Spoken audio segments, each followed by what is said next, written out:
je viens de terminer. D'un côté c'est un soulagement parce que je me dis que j'ai réussi à lire malgré les nombreux moments où j'étais en mode j'arrive pas à continuer parce que c'est trop... parce que c'est trop douloureux en fait, tu vois. Et là du coup j'ai lu les 100 dernières pages.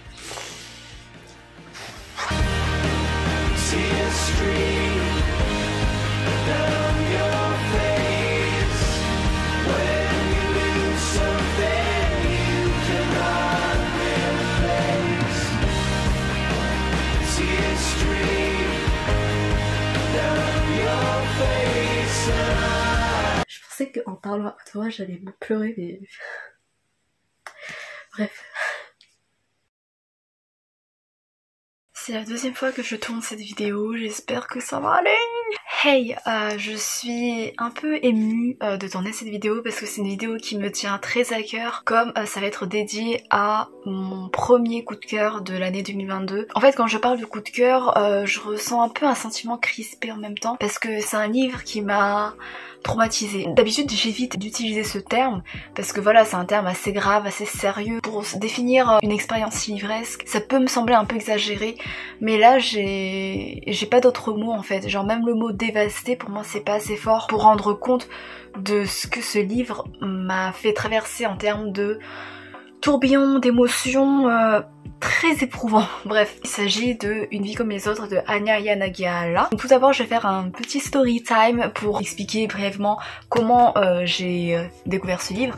La première fois que j'ai entendu parler de ce livre, ça a été sur Piketty Booking, qui est une chaîne booktube que j'adore. Plus elle avançait, plus elle aimait moins parce que ça semblait trop forcé en termes de trigger warning, en termes de drame. Du coup, bah, ça la sorte un peu d'histoire et au final, elle a aimé mais sans plus. J'ai retrouvé ce livre quand il était question des livres les plus tristes ever, et beaucoup de gens mentionnaient ce livre comme lui qui les a brisés, qui les a traumas et tout. Cette réputation là m'a intriguée, mais en même temps ça m'a fait peur. J'étais en mode il y a 75 voire 80% de chances que j'accroche pas, que je sois déçue, parce que déjà vu la réputation ça va placer mes attentes assez haut, et aussi genre s'il y a trop de drama, si c'est trop forcé, j'ai aussi décroché d'histoire, je vais trouver que l'auteur elle veut juste nous faire pleurer à fond de façon gratuite. En plus le machin c'est un pavé quoi, il fait 1100 pages, je me suis dit si je me lance dedans et que j'accroche vraiment pas, ça peut me causer une panne de lecture. Spoiler alerte, ça m'a causé un peu une panne de lecture mais pas pour les mêmes raisons, voilà. Du coup je suis allée à la médiathèque et j'ai vu ce livre en grand format, pas comme ça, mais en grand format. Je voulais l'emprunter mais en même temps je me suis rétractée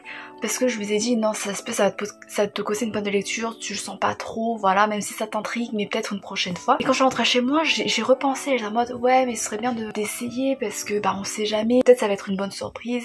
Et du coup je suis retournée à la médiathèque et j'ai emprunté. Je m'étais dit bah comme je m'attends à être déçue, bah je revois un peu mes attentes à la baisse et ça peut être une bonne surprise. Du coup j'ai commencé et dès les 50 premières pages j'ai été littéralement bouche bée. Parfois j'ai dû prendre des pauses et j'étais en mode waouh, en fait c'était ouf comment les sentiments, comment les personnages résonnaient en moi de façon très intime. C'est comme si l'autrice m'avait décortiqué moi-même, en fait me connaissait personnellement pour créer ce genre de personnages et ce genre de différentes intrigues de développement de personnages.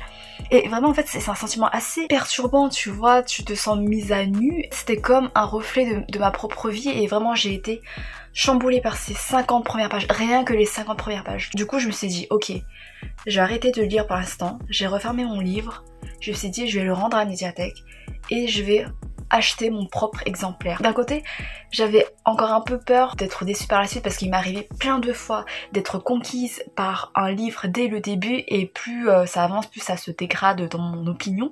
Voilà, c'est horrible comme sentiment, mais je me dis le machin il fait 1100 pages, il y a tellement de chances qu'à un moment donné je vais lâcher parce que c'est trop en fait, tu vois, genre voilà, je me lasse quoi. Mais je voulais quand même l'acheter pour garder au moins les 50 premières pages avec moi, et je m'étais dit, j'avais senti que dès ces 50 premières pages, il y avait un potentiel pour me bouleverser comme presque aucun livre, voire même aucun livre de la fée. Du coup je suis allée à la FNAC quelques jours plus tard, je l'ai acheté, j'ai pas lu tout de suite, d'un côté parce que j'avais encore peur d'être déçue et d'un autre côté parce que je connaissais les trigger warnings et je voulais pas me confronter vraiment à ça. Du coup je me suis dit ok, je vais me préparer psychologiquement, d'autant plus que même ça peut même me bouleverser au-delà des trigger warnings mais au niveau personnel. Et en fait vraiment je pense que c'est pas possible de se préparer psychologiquement, émotionnellement à lire un tel livre. Ce livre n'est pas destiné à tout le monde, mais vraiment il te provoque mais d'une façon, mais c'est audacieux mais ça c'est tellement dur en fait, c'est tellement dur à se confronter. Si vous avez des troubles mentaux, si vous n'êtes pas bien dans votre tête, lisez pas ça, vraiment pas. En résumé, on suit une bande d'amis assez soudés qui vivent à New York et qui ont des aspirations différentes.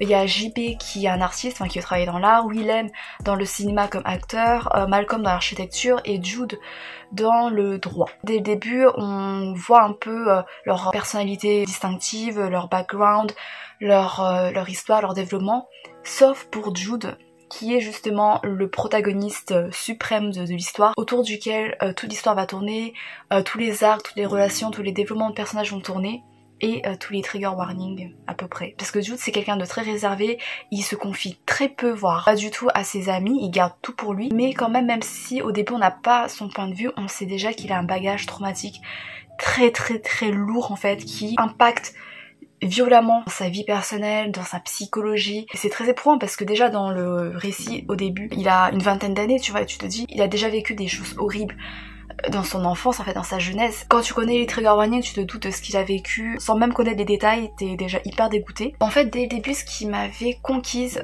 c'était le développement des personnages. Comme je l'ai dit, dans la première partie, on découvre le développement personnel de 3 des protagonistes, à part Jude, et surtout on découvre aussi leurs doutes, leurs questionnements par rapport à leur avenir, parce qu'en fait, au début de l'histoire, ils ont une vingtaine d'années, et bah comme j'avais à peu près leur âge, je me suis énormément reconnue en fait, et c'était dingue parce que c'était comme si l'autrice m'avait pris moi personnellement et elle m'avait décliné en plusieurs personnages. En même temps c'est creepy un peu, tu vois, mais tu te dis waouh, en fait c'est quelque chose de normal en fait que tu ressens, et c'est pour ça que ça m'a vraiment chamboulé au niveau personnel. Je peux pas dire que ça va faire ça à tout le monde, voilà, mais moi au moins ça a vraiment marché et je m'attendais vraiment pas, parce que quand j'ai commencé ce livre c'était en mode ouais ça va être plein de drama quoi, mais au-delà de ça j'en savais rien, et le fait d'avoir déjà des coups de cœur en fait pour des personnages c'est ouf. En fait j'avais peur que comme c'est un livre chronologique dans le sens où ça suit toute la vie d'adulte des protagonistes, bah, je me suis dit que bah, plus ils allaient mûrir, plus ils allaient prendre en âge et plus j'allais moins me reconnaître en eux, du coup j'allais moins être impliquée et j'allais me détacher de leur développement, de leur histoire. Mais non, pas du tout, il reste tellement d'une humanité émouvante du début à la fin, même si bah, par la suite je me suis peut-être moins reconnue un peu, mais il y a quand même des réflexions qui reviennent et qui me foutaient un coup au cœur, parce que je me suis dit putain mais genre je me reconnais encore, je comprends pourquoi ils vivent ça, pourquoi ils ressentent ça, et c'est très fort, c'est très réaliste en fait, c'est très nuancé, c'est magnifique. Et du coup avec le développement des personnages vient l'amitié entre eux, et c'était d'une simplicité mais d'une humanité tellement douce, délicate mais poignante par justement cette simplicité, parce que tu te reconnaissais. En fait l'autrice elle en fait pas trop pour montrer à quel point ils tiennent l'un à l'autre, et en fait ils montrent leur amour l'un envers l'autre de façon tellement naturelle, de façon tellement délicate et subtile en fait, tu vois, à travers des anecdotes qui sont banales, mais c'est par cette banalité que ça rend le tout poignant, et en tout cas c'est comme ça que j'ai ressenti, c'est très beau, enfin bref, voilà. Il y avait en particulier l'amitié entre Jude et Willem. Willem c'est le mec qui veut faire du cinéma. En fait cette amitié là, elle apporte une touche de nuance mais qui m'a bouleversée au niveau de ce thème là, de l'amitié. En fait Jude il a des douleurs chroniques, en fait il peut avoir des crises parfois, et ces crises sont tellement sévères que ça le paralyse et il va se recroqueviller, il peut même en vomir en fait tellement il a mal. Et en fait à cette époque là Willem c'est son colocataire, du coup ils vivent ensemble, et quand Willem il assiste à ça, en fait Jude il essaie de rien laisser paraître, il veut pas se faire aider, tu vois, parce que il se sent tellement pathétique s'il se laisse aider, s'il se laisse voir comme ça. Du coup Willem, lui, il s'enferme dans la salle de bain et il ignore Jude jusqu'à ce que la crise se calme, parce qu'il sait pas comment faire. En fait il attend que Jude lui demande de l'aide. Willem c'est un amour, il aime profondément Jude, tu le vois dès le début qu'il y a même quelque chose de très fusionnel entre eux, malgré le fait que Jude se confie pas, mais il sait pas comment l'aider parce que Jude lui demande pas de l'aide en fait. C'est l'un des thèmes centraux de l'histoire, comment aider quelqu'un qui ne veut pas de ton aide en fait, tu vois.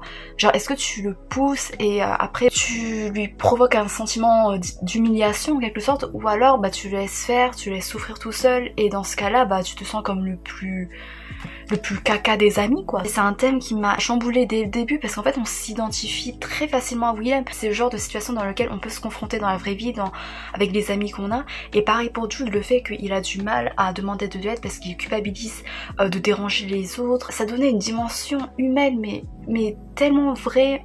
C'était un peu brutal, mais je m'étais dit waouh, ok, l'autrice elle est vraiment forte pour dépeindre des sentiments humains, des sentiments dans lesquels on reconnaît des situations aussi à laquelle on peut s'identifier, et je trouve ça fort.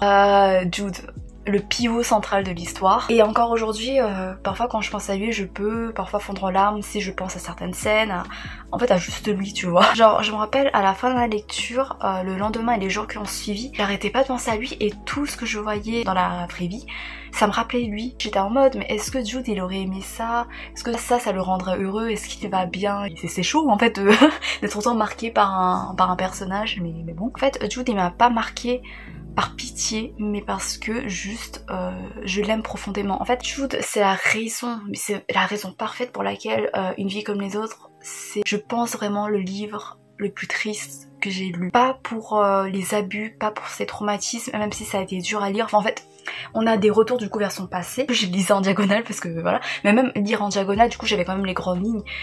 Ah c'est dégueulasse. Bref, Jude, voilà, en fait Jude c'est l'un des personnages les plus tristes, et surtout pour l'impact de ces traumatismes là sur sa vie d'adulte maintenant. En fait l'autrice elle va te décrire de façon impitoyable, sans t'épargner, mais jamais en fait, même quand tu penses que ça va se calmer, non. Mais en fait l'autrice elle va te décrire comment le conditionnement de l'enfance peut affecter ta vie d'adulte, peut totalement la déterminer en fait. Genre déterminer comment tu vois ta place dans le monde, comment tu apprécies ce que le quotidien t'offre, comment ça va affecter ton appréciation des petits et grands bonheurs en fait que tu peux vivre. Parce qu'en fait même si Jude dans sa vie d'adulte il va vivre des choses merveilleuses, mais il y aura quand même ces traumatismes psychologiques qui vont le suivre et polluer son esprit et polluer son impression de valoir quelque chose. Et en fait il va être accompagné par ce dégoût de soi qui va lui donner le sentiment d'être un être impur, sale, immoral, anormal en raison de tout ce qu'elle a vécu, en fait ce qu'il a subi.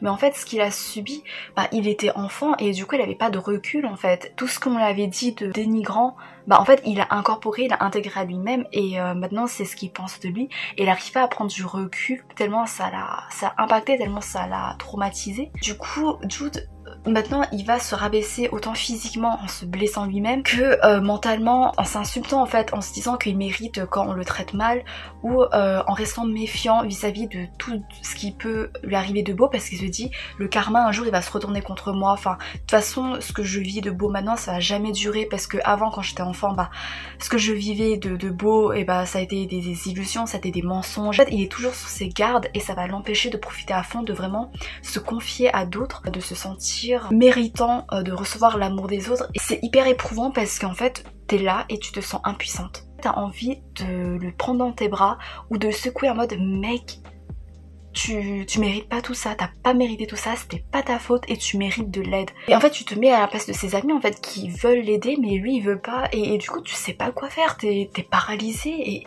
c'est hyper éprouvant. Je me rattachais au petit bonheur que Jude vivait comme une forme d'espoir, parce que j'espérais que ce genre de petit bonheur ça le rattacherait au monde et ça le ferait sentir en fait appartenir au monde, et le fait que bah, il le mérite et que ça lui donne envie en fait de s'intégrer au monde, de s'intégrer avec les autres, de se confier ou quoi, et de se dire ouais en fait je mérite de vivre et je mérite d'exister. Mais en fait progressivement au fur et à mesure de l'histoire on découvre la philosophie, le message de l'autrice, qui est qu'il y a des gens qui peuvent être trop brisés en fait pour être un jour guéris. Peu importe tout l'amour qu'ils reçoivent, peu importe toute la réussite ou l'argent que voilà ils ont. Du coup en fait quand on voit Jude se maltraiter ainsi à chaque fois, on se demande sans cesse mais comment l'aider. Et en fait est-ce que c'est possible de l'aider, parce qu'il veut pas se faire aider, il est plongé tellement bas en fait au niveau psychologique, il est tellement plongé dans sa haine de soi, son dégoût de soi, comment tu fais pour l'en extirper? J'ai annoté pendant tout le long de ma lecture et j'ai des notes comme oh j'espère qu'il va finir par s'aimer à la fin, j'espère qu'il va être guéri, blablabla. Et en fait je me sens tellement naïve parce que c'est pas ce genre de livre et c'est pour ça que voilà c'est très dur à lire et c'est pas une lecture pour tout le monde. Justement ce livre est assez polémique parce que bah les lecteurs reprochent le fait que ça condamne un peu pas mal de gens qui ont vécu ce genre de traumatisme à ne pas se faire aider. Mais en fait moi je me dis que l'autrice elle fait pas une généralité, elle dit pas que tous les gens traumatisés bah, sont voués à ne pas guérir. Non, ce qu'elle dit c'est que parfois il y en a, ils sont tellement atteints comme Jude en fait que voilà c'est pas possible et en fait elle nous oblige à se confronter à une réalité. Il y a des gens qui dans la vie bah tu peux faire tout ce qui est en ton pouvoir, ça se peut que voilà tu pourras jamais vraiment les atteindre et les guérir et du coup c'est très fort en fait de se confronter à ça. C'est pour ça que d'un côté je peux pas conseiller ce livre mais d'un autre côté je me dis se confronter à un sentiment si vrai face à une lecture c'est quelque chose d'exceptionnel et c'est pour ça que c'est vraiment du génie. D'ailleurs je trouve que le cas de Jude il peut vachement sensibiliser les gens dans le sens où il y a avoir des gens dans la vraie vie, des gens extérieurs aux gens traumatisés qui peuvent être frustrés de voir des gens qui ont vécu ce genre de choses qui ne guérissent pas et du coup les gens peuvent leur reprocher en mode ouais mais tu fais pas d'efforts, tu veux pas guérir etc. Alors que parfois bah ça vient pas des victimes en fait, tu vois, parfois c'est insurmontable ou c'est trop dur et du coup le fait de se confronter au cas de Jude, de le voir, d'être plongé dans son esprit, dans son mal-être et de voir il arrive pas à s'en extirper, peu importe ses efforts, et bah ça peut faire réfléchir les gens et prendre plus de recul et appeler à plus de tolérance. D'ailleurs en fait ça peut aider parce que sur Twitter j'avais vu quelqu'un qui avait lu Une fille comme les autres et qui reprochait, qui se plaignait que Jude malgré le fait qu'il a des amis qui soient prêts à tout pour l'aider et tout,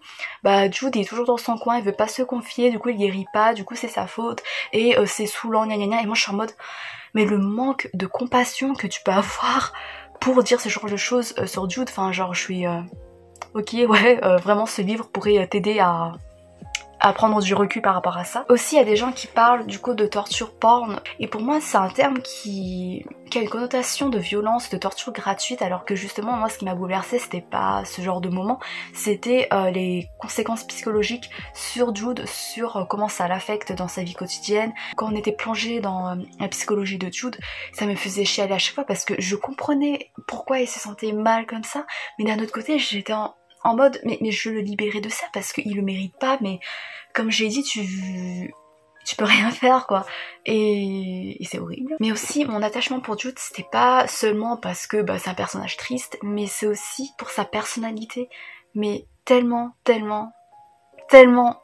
pur. En fait ce qui est aussi très touchant avec Jude c'est qu'il a l'air très vulnérable, tu vois, il a cette aura de vulnérabilité, on a envie de le protéger, on a l'impression qu'il va s'envoler d'un moment à un autre si voilà, on veille pas sur lui, si on lui prodigue pas un minimum d'amour ou quoi. Mais aussi c'est lui qui va veiller sur les autres, qui va prendre soin des autres et c'est un ami vraiment merveilleux et ça me saoule qu'il se rend pas compte à quel point il est génial comme gars parce qu'il est toujours là pour les soutenir, il les comprend, il est très attentif et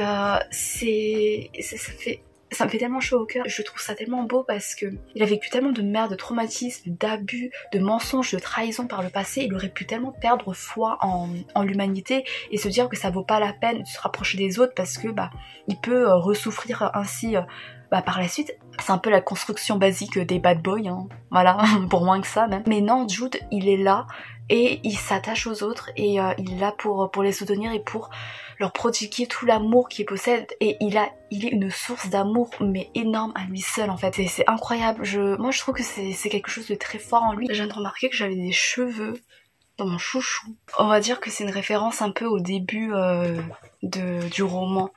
Pour ceux qui l'ont lu, JB, voilà, JB reference. C'est dégueulasse, mais ça fait une référence. En fait, Jude, il possède une douceur en lui, une mélancolie aussi, due avec sa solitude et tout, mais une douceur quand il parle avec les gens, quand il parle avec ses amis, comment il se comporte et tout, et ça fait tellement chaud au cœur et tu te dis mais la vie elle est putain d'injuste parce que si un personnage aussi précieux avait vécu une enfance ne serait-ce que normale, il aurait été tellement heureux et tellement épanoui aujourd'hui et il l'aurait tellement mérité. Aussi mes sentiments ils sont un peu bizarres vis-à-vis de Jude parce que c'est un peu mon comfort character parce que dans le sens où genre parfois quand je suis gênante socialement parlant parce que je suis très introvertie et bah je pense à Jude et je me dis oh il aurait tellement réagi de la même façon. La différence est vraiment très pas négligeable, c'est le fait que bah, mon introversion ça vient de moi et son introversion ça vient sûrement de traumatisme. Ensuite concernant les relations de Jude, c'est-à-dire le développement des autres personnages, en général les personnages qui faisaient du mal à Jude et bah ça me faisait chialer de dégoût et de haine, et les gens qui s'occupaient bien de lui bah ça me faisait chialer d'amour. Voilà, après voilà, c'est beaucoup plus compliqué que ça parce qu'il y a des personnages plus gris, mais on va en revenir. Du coup, pour l'amitié des 4 personnages, dans un premier temps, au début, c'était très pur. Je dis au début, mais par la suite aussi, c'est pur. Il y a vraiment des petites anecdotes. Parfois, ça me faisait tellement fondre. Mais il y a des dramas qui se rajoutent en plus qui, ça rajoutait une touche réaliste, nuancée à l'amitié, mais en même temps, ça me déchirait le cœur. C'est très fort. J'étais en mode, l'autrice, elle est incroyable pour imaginer divers scénarios pour m'impacter de façon la plus efficace possible quoi. Alors pour rappel, dans les 4 protagonistes, du coup il y a Jude dont on a déjà parlé, il y a Malcolm, il y a Willem et il y a JB. Je vais essayer d'en parler assez brièvement des personnages. Alors Malcolm c'est le personnage constant de l'histoire, en fait il apparaît pas beaucoup, il est beaucoup moins développé que les autres, mais je me suis quand même pas mal attachée à lui dès le début, parce que déjà je me suis reconnue en lui pour certaines raisons. J'aime beaucoup parce qu'il a une façon très subtile de montrer comment il veille sur les autres. En fait, comme il travaille un peu dans l'architecture, en fait il va imaginer des designs de maisons qui vont aller avec par exemple ses amis, qui vont assurer au maximum leur confort. Et par exemple dans le cas de Jude qui est handicapé, comme il va réfléchir autour de ça et essayer de faire la maison la plus adaptée possible pour lui. Et en fait c'est des petites choses, mais des actions, tu te dis ouais c'est normal quoi, c'est son pote, mais en fait je trouve que ça représente vraiment beaucoup parce qu'il réfléchit beaucoup au bien-être de ses amis. Willem c'est la personne la plus proche de Jude. Comme je l'ai dit, ce que j'aimais c'était que c'est un personnage nuancé. En fait au début il avait l'air du prince charmant, tu vois, le mec parfait, tout le monde est red dingue de lui, à chaque fois qu'il va quelque part il y a des filles qui sont oh my god, qui sont en train de fangirler sur lui. Mais en fait quand tu le découvres de son point de vue, que tu découvres par exemple sa culpabilité à ne pas savoir quoi faire pour aider Jude alors un mec parfait l'aurait fait ou quoi, je trouve que ça rajoutait beaucoup d'épaisseur à son personnage et de profondeur, et ça le rendait d'autant plus touchant. Et en plus on sait qu'il aime profondément Jude et son amour pour lui c'était très beau en fait à assister. Aussi Willem il a une histoire familiale assez compliquée avec son grand frère, et son histoire avec son grand frère voilà, c'était dur, c'était très émouvant. Voilà. Ah oui, et ce qui rendait aussi Willem relatable, c'était ses questionnements, ses réflexions par rapport à l'avenir. Voilà, je le développerai pas plus, mais du coup le fait de plonger dans son esprit, ça brisait un peu cette image d'homme parfait, et même par la suite, même si les gens le considèrent comme un être parfait, et moi je suis en mode non. Voilà. JB, alors j'ai vu dans le fandom que JB est un personnage qui peut être assez détesté. Alors je peux comprendre parce que c'est lui qui a l'attitude la plus ambiguë avec Jude. Il a eu une attitude qui a pu être vraiment déplorable envers Jude, il a commis des fautes, t'es en mode mec... Waouh, il a beaucoup de sentiments mixés, tu vois, genre il peut être capricieux, égoïste, jaloux, ça donne beaucoup de poids psychologique à son personnage et c'est très fort en fait. Mais en fait ce qui me touchait et ce qui me faisait me dire ah ouais je crois que c'est lui mon personnage préféré avec Jude, c'est le fait que en fait malgré ses défauts, il voue quand même un amour sincère envers ses amis, envers Jude, et son amitié elle est transmise de façon qui m'a vraiment attendrie en fait, parce que du coup JB c'est un artiste et il fait souvent des expositions et tout. Quand il cherche inspiration, parfois il s'inspire de son amitié et il va peindre ses amis par exemple. Du coup il lui arrive de peindre Jude et tu sens l'amour qu'il a pour Jude dans ses peintures. Ça montre en fait que malgré toutes les couches de drama, tous ses défauts ou quoi, au fond de lui il y a cet amour, il y a cette source d'amour sincère pour Jude. Je trouve que ça rend leur amitié encore plus belle et plus poignante. Vraiment leur amitié, elle m'a fait passer par tellement d'émotions. Il y a un certain arc entre JB et Jude. C'est l'un des arcs les plus douloureux que j'ai lu de ma vie. Hein. Voilà, c'est peut-être mon arc préféré, je sais pas trop. Non, c'est pas mon arc préféré. Peut-être mon deuxième arc, je sais plus trop. Mais il était Et c'est pour ça que je peux pas détester JB, parce que justement c'est pour ses défauts aussi que je l'aime, parce que il m'a fait vivre tellement de choses et il a apporté tellement d'humanité en plus à ce livre. Petite mention spéciale à Andy qui est le médecin et un ami aussi de Jude, du coup il s'occupe de lui. Ce qui est touchant avec Andy, c'est qu'il se préoccupe de Jude au-delà de son rôle de médecin. Ils se sont hyper préoccupés par Jude quand il se fait du mal à lui-même, quand il se rabaisse et tout. Et tu vois à quel point il se dévoue corps et âme pour Jude, à quel point il est prêt à tout pour lui. Il essaye de surmonter un peu la réticence de Jude à l'idée de se faire aider, à l'idée de voilà d'appeler à l'aide. Comment ne pas mentionner les personnages sans Harold? Harold, c'est la figure paternelle de l'histoire et il a une relation très chaleureuse avec Jude, mais c'est aussi une relation qui va faire ressurgir des parallèles avec les traumatismes de Jude qu'il a vécu avec les adultes par le passé. Jude, comme je l'avais dit avant, il va toujours rester sur ses gardes, il va toujours être méfiant parce qu'il se dit que c'est un amour éphémère, que ça va pas durer, parce que en fait il est rattaché à cette peur d'être abandonné, à cette peur de désillusion, de déception envers son entourage, et c'est très dur à lire. En fait Jude, il va refuser de se confier, de dévoiler son histoire, ce qu'il a vécu par le passé, parce que je dis si je le dévoile, on va être dégoûté de moi, on va me rejeter, je vais être abandonnée, voilà, ou alors on va me traiter avec pitié ou quoi, mais en fait il veut pas ça. Et du coup il va toujours se refermer sur lui-même, alors que tu sais que Harold il aime Jude, on sait que comme nous il va pas reprocher à Jude ce que Jude a subi par le passé, on va pas dire que t'es sale, t'es impur, t'es anormal, non, tu es quelqu'un qui mérite d'être aimé, tu es quelqu'un qui mérite tout l'amour du monde. Il y a beaucoup de scènes entre Harold et Jude qui sont parmi mes préférées, d'ailleurs ma scène préférée de tout le roman c'est une des dernières scènes entre eux deux, et c'est c'est très beau. Voilà. Aussi, Harold il permet de développer le thème de la parentalité. Du coup, ça fait ressurgir des réflexions. Alors c'est très dur, mais je te dis waouh, ça sonne tellement vrai en fait. Genre j'ai jamais lu ce genre de choses quand il était question de famille ou quoi. Après voilà, il y a quand même des choses que je peux quand même reprocher un peu au récit. C'est déjà le fait que voilà, même si j'adore les relations de Jude avec les autres, j'aurais préféré en fait que les autres aient un développement plus personnel, plus individuel, parce que du coup leur développement se tourne tout autour de Jude. Ensuite au niveau de la romance, je comprends pas trop le choix de l'autrice. De ce que j'ai vu dans les interviews de l'autrice c'est un peu comme les personnages du fait qu'elle a un parcours un peu atypique de la vie d'adulte. Genre elle a pas un foyer avec des enfants, ses liens qu'elle met en avant c'est ses liens avec ses amis, et du coup la façon dont elle parle de l'amitié dedans, ça se ressent que voilà elle a une approche très intime, elle met en avant le fait que l'amitié peut tout aussi être puissant, voire même plus qu'une histoire d'amour, sauf que là du coup elle met une romance. En fait c'est bizarre parce que dans le récit à un moment donné ça dit que c'est ni de la romance ni de l'amitié, que c'est un autre type de relation, mais c'est comme de la romance en fait, tu vois, genre comment elle se comporte l'un envers l'autre, et aussi les fans le traitent comme l'une des plus belles histoires d'amour du monde, et moi je suis en mode